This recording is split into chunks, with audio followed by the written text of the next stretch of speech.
好啦，今日嚟到中山火炬黃金時代一字板樓，兩梯兩戶，119方可以做到4房2衛，而且戶戶朝南。重點就係而家單價8000就可以買到精裝原房啦。而家我哋上去睇下實體嘅樣板房。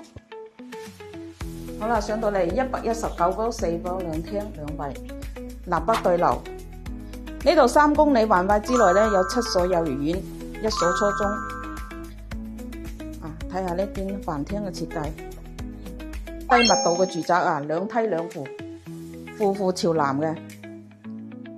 呢度嘅總層高咧只有18層，1.5嘅容積率，而且綠化率係非常之高嘅。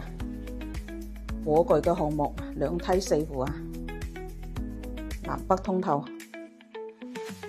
我哋睇下呢個小房間，靈動嘅空間設計。滿足唔同嘅需求。好啦，而家睇完樣板房落嚟啦，119嘅戶型非常之唔錯嘅。而家喺火炬8000蚊嘅單價，甚至又少啦。有興趣了解呢個盤，後台私信我啦。